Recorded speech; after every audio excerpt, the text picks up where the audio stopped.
Right. Hi guys, and welcome back to another episode of Don't Fear the Wait with me, your tiny Titan host. Apparently, I'm really fucking small today. I'm like uber tiny, and exactly, I'm this big. And to be perfectly honest, sat next to one of my very dear friends and one of my loves, Mr. Aaron Page, I am going to look exceedingly tiny. Now, I'm not sat next to him, but as you can see, he fills his screen. If you're not watching this on the YouTube, you are missing out. But he fills his screen, whereas I do not. So, Aaron, hi, how are you? I'm fine, Vicky. How are you? All good. You know me, I never really grumble, to be perfectly honest. Nah, just moan about the odd thing here and there, like we all do. Yeah, exactly. Just every now and again. So we have come together on another podcast because one, I've just got this insane love for strong men and strong women at the moment. And Chloe came on not so long back, Chloe Brennan, and you sent me a rather kind of like, hey, why didn't I get an invite? What's up? Exactly. How come Chloe got invited, but I didn't get my invite? Where was my invite, huh? I know, right? I'm just so bloody rude. But we have been trying to do this. That's just rude. It is just rude.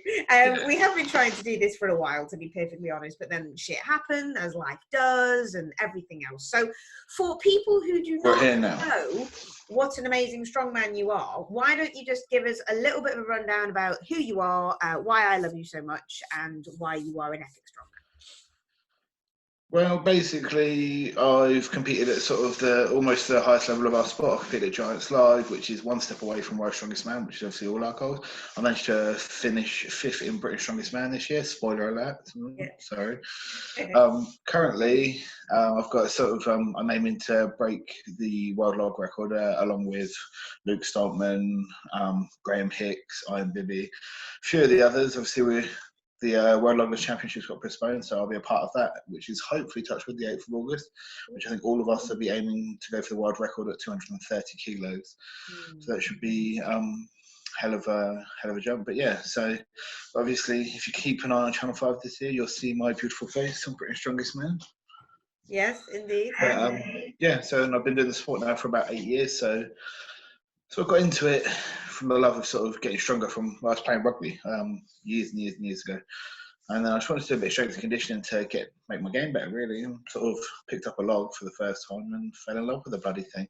And ever since then, I've never put it back down. I've competed in the European Log Lift Championships. I've won that.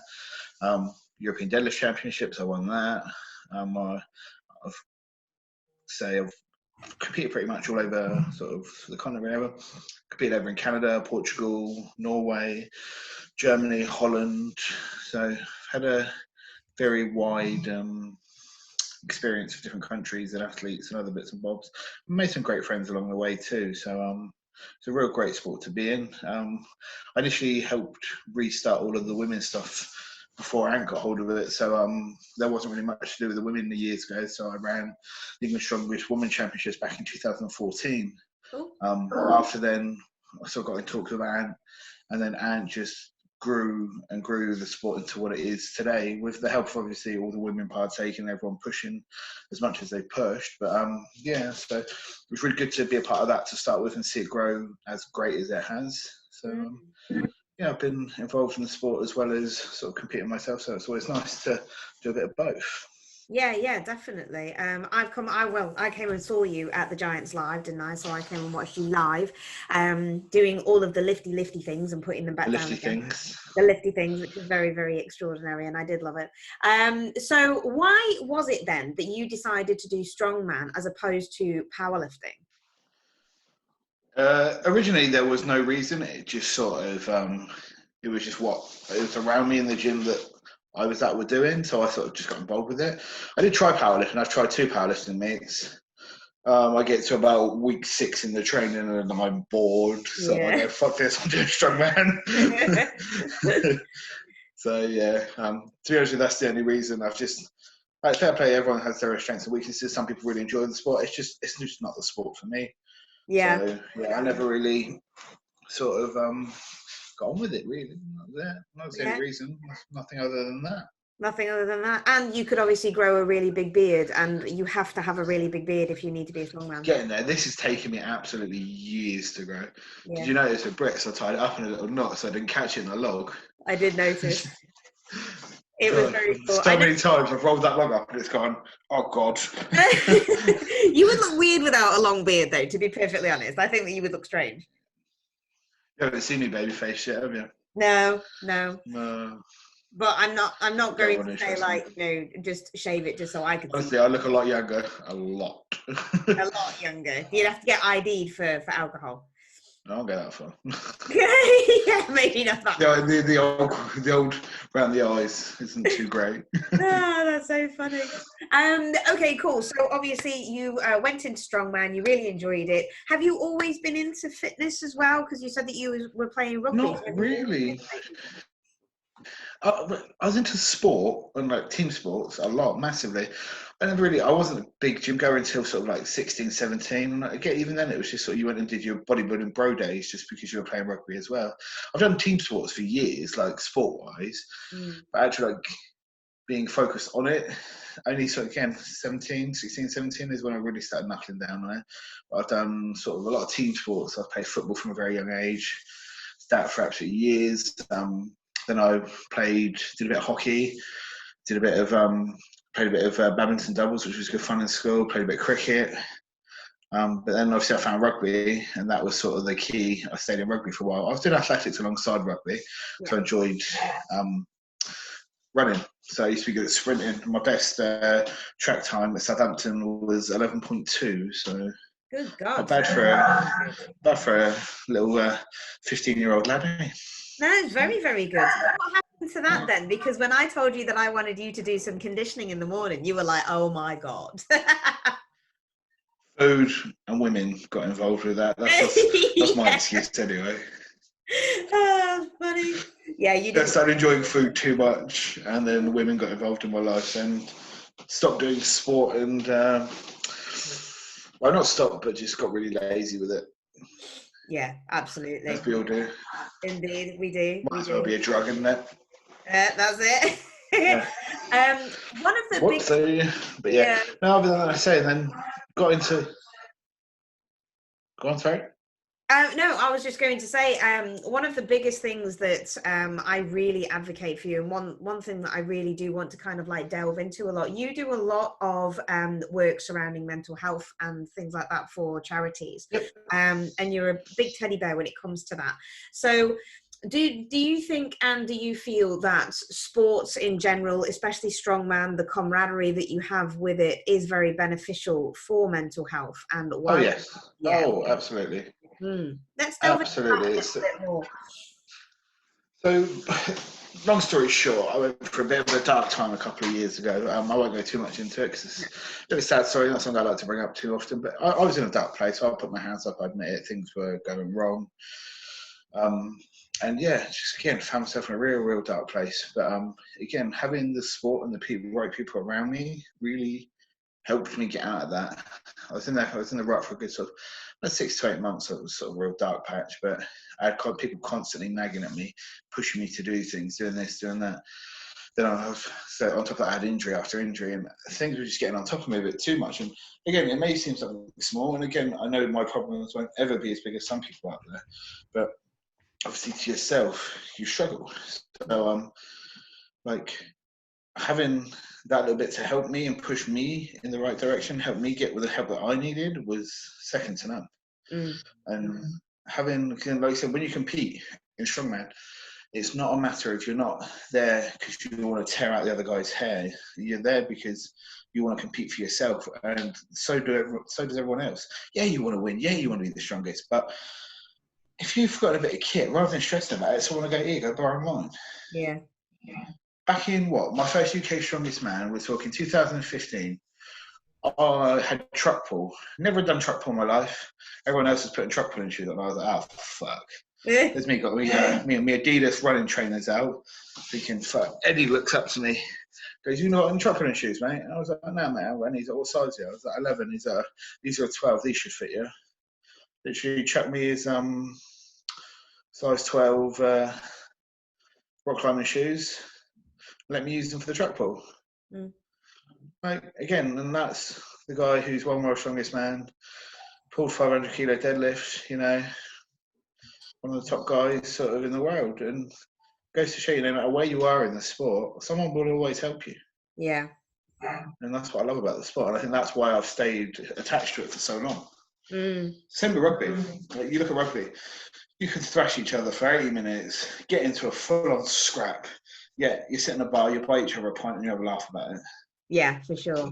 Again, that's why I love sports like this. That's why I can't stand football as it's become. People love football, yeah, fair play to them, whatever. But the fact that the fans can't even sit together, how old are you? Like, Yeah. grow the fuck up. Like, it's like children, mate. Not even that, it's even worse. Kids are probably more well behaved. Yeah. So yeah, no, I'm very like I've been to Twickenham a few times on the big game where Harlequins are playing either Northampton, or I've watched them play Saracens and Gloucester. And so, like, going in that atmosphere, I'm sat in a Quins shirt because I've always been a Quins fan. You've got someone from Bath over there, someone in a Leicester shirt next to you, someone in a freaking Wasp shirt, someone in a freaking London Irish. Just teams all around you that are nothing to do with what's playing. The fact they just enjoy the sport and they enjoy the massive piss up as well, to be fair. But Yeah. that's how it should. And it's the same with strongman. Just because you've all got individuals doesn't mean that you should, like, can you imagine that going to Brits and having 13 different sections for each fan? It would be ridiculous. So these are the Adam Bishop supporters, these are the Luke Stubbard supporters, these are so be hilarious. It would, and it would be ridiculous. And I'm in total agreement with that. That's, I mean, if you compare strongman to bodybuilding is an extremely, extremely lonely ass sport. And everybody backstage are just, they're looking each other up and down and just kind of thinking, you know, they've got better quads than me, but I've got them on shoulders. And coaches are like niggling back and forth. And it just isn't fun. It's not a fun place to be around when you're. Oh, don't get me wrong. Don't get me wrong. When we go to strongman, we do have a bit of a laugh with each other. Like, when we were warming up for the log at Brits, Hixie turned around and went, "Oh, that's looking a bit slow, isn't it?" That's how it is, mate. But it's something we have to laugh with each other, and it's got. We all know we're having a laugh and a joke with each other, but again, we can take the light-hearted side of it, whereas some people can't. Yeah. But particularly when you're depleted and that's starved because of your physique, I can imagine you would be ratty as hell. I know I'm like when I'm hungry. Yeah, I know. Anything else. Yeah. It is. I mean, that's okay. So why don't we get into some questions, because of the fact that you are pretty phenomenal at log. I have had a enormous amount of people who are asking like for tips on the log. So why don't we run through one of those? So this one is actually from one of my clients who is a I have to charge you for that if it's for your clients. I know, right? She's a competing woman, and she basically wants to get better at her log. So how would you go about programming somebody who needs to get better at their log? And well, let's do that first, and then we can have a look at adjustments. Right, in a breakdown, in a simple scenario, it's what part of the log are they weak at to start with. Yeah. Okay, so obviously that's going to be the key factor. Is the weakness. We all know the weakest link in a chain is where it's going to break. So again, I would pay attention to that the most. Some people, you can look at a log and it almost looks good, but then there can be certain things that aren't. So literally silly things like starting from your hand position when you start from the log. So whenever I train log or I teach log to anyone, I literally start from my hand position on the log. I break it down completely. So most people, you see, a lot of the guys, none of us hold it flat. How many, have you seen any of us hold a log flat? We don't, it's always tilted. The reason it's tilted is because when we stand up and we squat down, you see our elbows flare up. What that's doing is allowing the momentum of the log to roll properly. So as it rolls around, we can then get it underneath our chin and our elbows up. If our hands are flat, we're limiting how far we can roll. So we literally go from here to here, regardless from here to here. Okay. It's all to do with your hand position where the log is. Again, if their drive is weak from the floor, you can look at doing front squats, a lot of plyometric work. So I did a lot of Olympic lifting workshops. So based on triple extension and stuff like that, I did under Mar strength. Yeah. Both two great Olympic weightlifting coaches, very different methods, but same principles. So for the clean, triple extension is key, because that's, you'll notice, you see, if people don't know what triple extension is the extension of the knees, hips, and ankle. So that will allow you to drive the power to come up to give you that extra push of the log up. But you've got to be careful the first couple of times you do it, especially with a light log. You're probably going to hit yourself in the chin. Yeah. So make sure you get your chin out. Other than that, when the weight's on the chest, you tend to see a lot of people keep trying to look at the log or look forward slightly. But what that does is it pulls it down. Now, what you're looking at is the center of the log is in front of your body. So as you dip, the only thing supporting that is this, your elbow, your 90 degrees, your log, okay? That's the only thing supporting in front of you. So if you've got a hell of a weight on there, you're never going to support that. So again, what the cue I tend to use is squeeze your elbows together and up, okay? What that tends to do is it pushes the head back, and it then puts the center of the log through the middle of their body. So when they dip, the weight of the log is through their shoulders, through their hips, and through their ankles, which then when we jump, again, triple extension, also allows the line better to go overhead rather than in front of you, then back. Yeah. As you more of a smoother uprun, because you're driving from the center, it's going up. Whereas if you're driving when it's in front of you, you've then got to bring it back. Does that make sense? Yeah. So again, they're the things I'd focus on. I do a lot of complexes when I do training. So they do 3 deadlifts, 3 squats, 3 squat cleans, 3 push heaves, and 3 push press. So push heave is just getting it in the right position, just sort of allowing them to feel it. But trust me, 5 sets of those, they're blowing out their arseholes. For sure, I can imagine. It gets them thinking about the movements when they're tired. If they don't do it right, be like, no, do it again, do it again, do it again. I have spent an hour of just teaching log technique before. Wow, that's a long time. It's just getting it right. It's bang, bang, bang, bang, bang. And like, if you see like split jacks, push jacks, other bits and bobs. For me, I don't like using them. Don't get me wrong, you look at Rob Kearney, he's got an American record with it. He's fantastic with it. But like some people, like, if you don't know how to control it, it's hard. So like, especially with a log, because your hands are this way, not this way, you've got more flexion in the wrist. So if your wrists aren't strong enough and you do a push jack or push split jack, if you start losing it in front of you, it's going. Whether you like it or not, because your wrist can't support it. So that's why I like to stick to push press. And again, it's teaching timing, which again, if people are struggling, front squats are really good accessory work. Again, I like to do a lot of like log heaves, so heavy log out of the rack, sort of in that front squat position. And the biggest key for a lot of people is when they dip, they push their hips back. Don't push your hips back. Like a front squat, you should be bolt upright and your knees should flare out as you sit into your heels. And again, people dip too low. It should be a fraction dip. Watch Zadrunas. Every rep from 100 kilos to 200 kilos is exactly the fucking same. No matter what the weight is, he will do the same thing. So yeah, that's what I'd suggest. No, it's good. One of the things that I wanted to see on that, because you know how you were saying you were breaking down the movements and things. When I saw you at the Giants, one of the things that made me kind of go, holy shit, was when you picked up the first 2 logs, it almost looked like you didn't even pause it on your chest. I didn't, but that's a different movement. Okay. The only reason I use that, or I would use that in a competition, is for time and speed. Sure. It was 100 kilos and 120 kilos. Bearing in mind, my log at the time was 211. Yeah.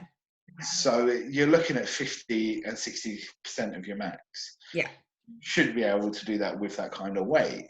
Yeah. But mine was a time thing. It was get them up quick. So the way I saw it is if I could get the first 4 done in a quick time, if I didn't get the 5th, that was going to still give me good points. Yeah. They didn't max, I got the 5th anyway. But yeah. but yeah, it was always planning. So it was always planning for that eventuality of what if. Yeah, for sure. So when you use that, because it was almost like when you did it, and I said to Scott, who I was sitting next to obviously at the time, I said that almost looked like just like a bloody snatch rather than an action. It's called a viper press. So you sit it down, as you roll it up, you lean back and you start pressing, and then you come forward. It. So you roll it up and you've got to catch it right, because if you catch it too far, it goes behind you, or if you catch it too soon, it goes in front of you and you're battling. But yeah, because that's how I've been practicing for 8 weeks, those first 2 were always going to go up like that. Yeah, definitely. So, yeah. You made it look effortless, completely effortless. Trust me, I didn't feel it. Yeah. It never feels it. You go, oh, that looked easy. Yeah. No, No, it wasn't. no, it really wasn't. So one of your biggest problems, though, was conditioning, wasn't it? Because you were running out of gas. So even though, and do you think that that kind of transpired over to the deadlifts as well? Because obviously you've got to do like multiple reps and stuff like that. I put my hand up. I will be the first one to admit my conditioning is not where it should be. Yeah. But I'd worked harder on it than previous years. But I think no matter what you do, because we had log, and then we had deadlift, and then it was cone. It was a cone. No, it was sandbag. Whichever one it was. After that, wasn't it? Something like that. Yeah. But you get to that point and you're getting a bit tired already. And I had a bit of a mental block with the medley anyway, just because I injured myself on the sandbag the year before.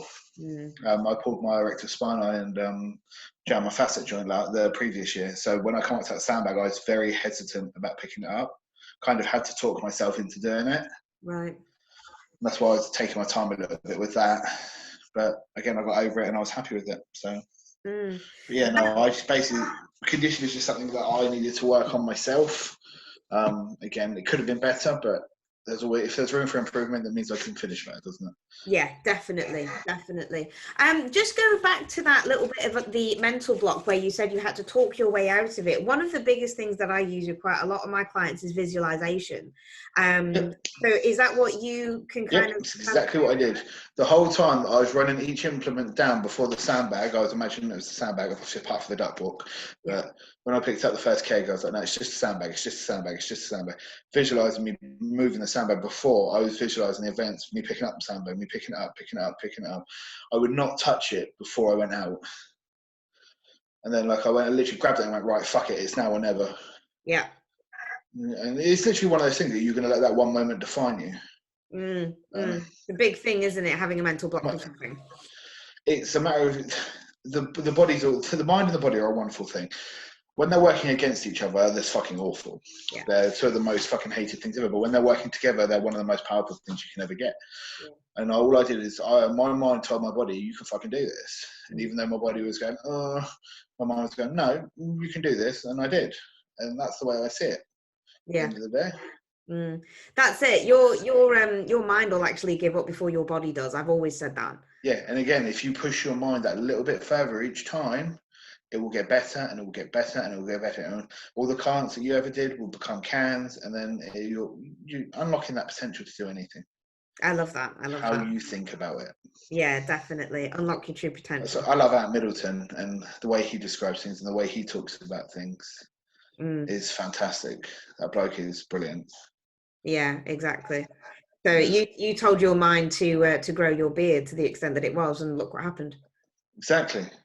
Shame it doesn't work for other things, but pay. I love that. Go 9 inches. I know, yeah. It's like, still won't go over 3. Fuck. Oh dear, brilliant. Right, you had some guys who were asking you some questions as well, so why don't you get one? I've got loads of questions here. Yeah. These could be quick fire though, so we'll go here. Do you think people who have home gyms now won't go back to the gym? No, I don't, because I think a lot of people go to the gym to get away from home. Yeah. And I think that they go for sort of general sort of the atmosphere, and they will go for people or equipment and other bits and bobs. So no. When will your next competition be? I'm hoping it's going to be August 8th, which is the World Log Lift Championships. Yeah. Which is the one that was meant to be in April. But we'll see. Obviously, where is that? Where is that one? Leeds. It is in Leeds. Okay. Yeah. How do I feel about the Eddie and Thor drama? I think they both spat their dummies out a little bit. Yeah. Which I can understand. It can get annoying, but I think they both are very big role models, and they both need to sort of go, all right, enough's enough. Yeah. Like, you're fully grown men. We've all had our spats. Just get on with it. Yeah, absolutely. Biggest tricep exercise for big pressing. Right. This one gets me all the time. How do you know it's your triceps that are letting your press down? Tricep exercises for log. Do more log. Yeah. Like tricep pushdowns are great for tricep pushdowns. Bench press is great for bench press. Yes, it will all carry over, but if you want to get better at log, do more log. Yep. And consistently. Again, look at Z. Again, when we were talking to you, where do you go mentally for your lifts, which I thought was quite a good one. Again, visualization. For each event, I will always visualize how that I'm going to do in that event and how I'm going to do it. That's where I go. That bitch, Carol Baskins. Okay. All right then. She's on there. Nutrition for strongman. Oh, that's my bag, isn't it? I said that's yours, not mine. I go, Vicky, can I have some Kinder? Yeah. Is there anything you would have changed at the start of your strongman career? I'd like to have been a bit more patient, but you just like telling a ball when it sees red not to charge. How big the aubergine? Well, it depends which one you buy. You can get all lengths and sizes in Tesco's and Asda and Sainsbury's. Not as big as the one that you visualize. Exactly, never as big as the one you visualize. And what age do strongmen normally peak is another one I had, which if you look at it varies obviously from person to person. When you look at anatomy and physiology, I think they say the average peak age for strength is between 30 and 35, don't they? I think if I remember rightly. Yeah, that's right. Quite late on for strength. But again, the likes of Iron Bibby, Tom Stoltman, Alexei Novikov, Hathor Bjornsson all prove that wrong because they're all in. Can you imagine if they're all still getting strong at the age of 35? Oh, fuck, I'll see you later. I'm done. That's it. Yeah, we're done for. We won't be talking about 500 kilo deadlift. We'll be talking about a ton deadlift. Yeah. God, good God. And that 500 is quite nasty. Yeah, well, fucking his nose explosion and God knows what else. I know. Internals. Ugh. The thing that always got me with that is I reckon Jerry would have pulled it. Yeah. And I've said this, and don't get me wrong, what happened, and again, we would all do the same thing, we're in the same position, but I generally think that day Jerry would have pulled it. He made the lift look just as easy as Eddie did. Yeah. But he had to wait almost 45 minutes from the 463 to the 500, which in my books, they should have just got Eddie off out of the way, let Jerry do his lift, and then done the interviews. But, like, again, that's just my opinion. I think when you peak for something that long, and then he ended up pulling his hamstring because he had been waiting 45 minutes, and it's not a toy wait, it's quite serious. No, exactly. And it's cooled down as well within that time period. I really hate it. So when I go on and do my bench pressing and things like that, I really have to time everything so carefully. And sometimes I just go back behind the curtain and actually do another bench press in between. Sometimes you got to, but when you're looking at like 463 to 500 kilos. Yeah, it's a lot. You know, fucking, when you're attempting to worry, they literally should have got Eddie out of the way and gone, right, get on. Totally. But again, obviously, it's excitement, it's the first thing, it's this, that, and the other. But and I know they said before, like if Jerry pulled it, they would have been there. That Eddie pulled it first. It would have been none of that. It would have been joint, which is great camaraderie. But again, I feel Jerry should have got a chance sooner rather than having to wait that long. Yeah, definitely. But hey ho, we never know. No, exactly. There's always another opportunity. And, you know, the next big lift is going to be like 5'10", and then people are going to do that. And there's always a record. The thing is, like I said, this is the other thing that gets me about this Eddie and Thor thing.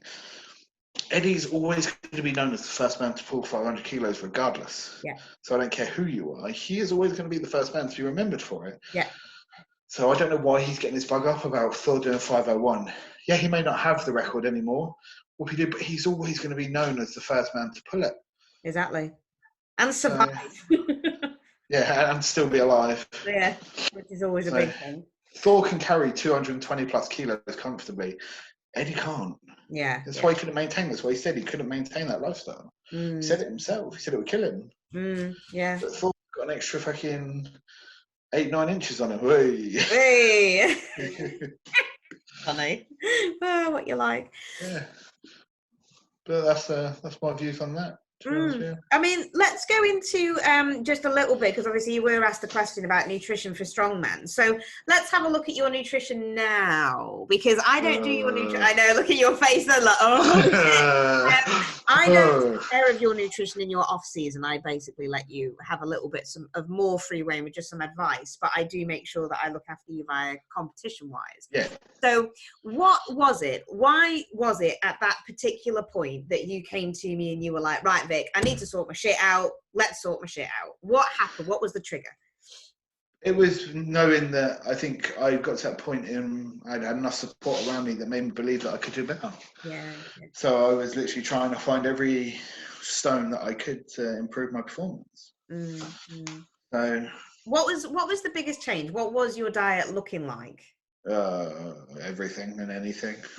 It was nice to have some structure before, like pre-post training. Yeah. So especially pre-training was the big thing. It's probably the biggest thing that I've taken away from it, even like times like now. Because technically, I'd call this an off-season because there's no fucking set dates or anything. Sure. So like, even now, I'm all, even when I train, I still make sure I'm eating a good sort of full meal an hour before training. No, I'd never do that before. Yeah. I just wing on whatever I'd eaten that day. Yeah. And I say, yeah, let's do it. Yeah, it's now I'm like, right, I'll train in an hour, get a meal together, scoff that down, done. Good. Well, at least I'm happy about that. Okay, obviously, my Kinder Maxis might not have always been 2, I'm just going to say. When you put 2, you meant like 2 packets, right? Oh, right, it's like that, is it? That's brilliant. I remember you saying 2 packets, or 2 something. I just saw Kinder Maxi 2, so I assumed 2 packets, not 2 packets. bars. But your weight is nice and stable, right? Yep, I'm still sitting around 152, nice. Which is where I'm comfortable. That's where I'm comfortable at. That's where I've always been comfortable at. Exactly. Don't need to go any higher, any lower. That's my comfort weight. So I'll stick to it. So we're all good. So a few tips that hopefully people will take away. Obviously, if you want any more kind of personalized stuff, then it's completely different. And that is the one thing that I would say. So just like programming a log, if you want to have help with that, go to Aaron, because obviously he can help you program a log, and it will have to be personalized. So I'll put all of your Instagram shizzle and all of the socials there. Sorry, are you actually on any online clients at the moment? I've got space at the moment. Obviously, it's a bit quiet because of everything that's been going on, and some people haven't got logs, they can't really train them. But if you're honest, that a lot of people don't want a personalized program. I do sell a generic 12-week log program. Oh, okay, cool. Which caters for all aspects of log essentially, and it says so it's 2 days a week.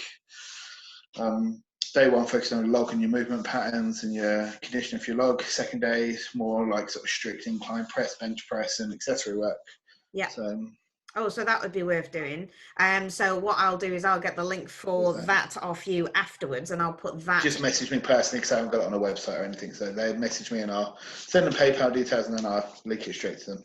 Perfect. So that is all good. So things can be personalized, obviously, when we are out of this lockdown COVID situation and no longer in the virus. Come and get hold of me. That's it. Get hold of Aaron. And it is the same kind of thing that you need to do for your nutrition. So Aaron came to me for his personalized nutrition plan, and one of his big favorite things was chocolate. So I made sure that my strongman had chocolate in there, and he does have to take it. Plus I would have hurt people. Exactly. And chocolate has got magical properties, you know, and it does all come down to just good. Just good. Especially Kinder Maxi, which is like absolute children's chocolate. I don't care. Exactly. Did you get an Easter egg, which was a Kinder Easter egg? No, I didn't actually. Oh, serious? I did buy a box of Kinder Maxis from Costco. Oh, well, then that's fair enough. Not even a packet. It was like 50 things. And I ate them in like 2 days. Oh dear. But pancakes and melted some on top. Oh, it's fantastic, Vicky. Oh dear. But where was my invite, for God's sake? Rude. It was in a post. Oh, was it? Okay. Yeah, COVID-19 and all that. Sorry. But anyway, okay, moving swiftly on from that one. Would you like to end the podcast on any kind of words of wisdom for any up-and-coming strong men or women? Basic things. The biggest thing I've learned in the past 8 years of me competing, and it's something simple, and it's just be patient and trust the process. people get too caught up with doing too many competitions. I've got a young nipper. He's only 23. No, it's 21. He's like, I want to do this, I want to do that. I was like, no, just stop. Yeah. But now he's listening, he's actually realised he's got potential and doing this, that, and the other. It's just be patient and trust what the process is. Enjoy the process. As soon as you stop enjoying it, that's when it becomes a chore, not a sport anymore. So trust the process, be patient, listen to your fucking coaches. I would totally agree with that. And just, Ian, take on board every single bit of advice that you can get as well. No one person is right. Yeah. And this is what I learned. When I first went into coaching, I was always coached by one person. It was this way or no way. Yeah. No. I was stuck at a 350 deadlift for 2 years. Went and saw a different coach, someone who's very efficient in biomechanics. Lawrence Farncombe, I'm pretty sure you know Lawrence. Yeah, definitely. When I saw him, he completely changed my deadlift, and then put a suit, basically pulled 390 without a suit, 420 with a suit, in the space of 9 months. Wow, that's a hell of a lot. Just by changing my technique and using the right muscle groups. So no one coach is right. Like I said, Z, I'd look at him because he's the best log presser. Yeah. Eddie, look at him because he's one of the best deadlifters. Brian, best deadlifter. Loz, best yoke. Like, look at who's the best at it, see what they do, try it. If it doesn't work for you, look at the second best and try that way. Yeah. Like, people have got to realise it's individual to you, not grand scheme of things. What works for me on log might not work for you. And I might have to go, right, okay, so that technique doesn't work for you, let's try this. Yeah. Or let's do this, or let's do that. Same with bench press. Bench press works all different ways. My mum bench presses one way, and one of my other clients bench presses a completely different way. But it works for both of them. So it's just like, no one's perfect, no one's always right. It's what's right for you that matters. Yeah, totally. I love that, and I think that it's a good point to end it on from there, actually. So guys, thank you so much for tuning in again to another episode. Look, a big love heart. I need to take a picture of that because that's going to go onto the socials. So are you ready? Big smile now. Brilliant. I love it. Screen capture. Right. I'm going to post that onto the socials, and I want people to repost it, tagging myself and Aaron. And for the person who gets like the best caption for it, I am going to personally send out a winning t-shirt. An aubergine with like mindfulness on it. You know, visualize the aubergine. Visualize the aubergine. It won't get any bigger. Yeah. Oh dear. On that note, until the next time, Aaron. Until next time. Much love. Much love. Bye bye.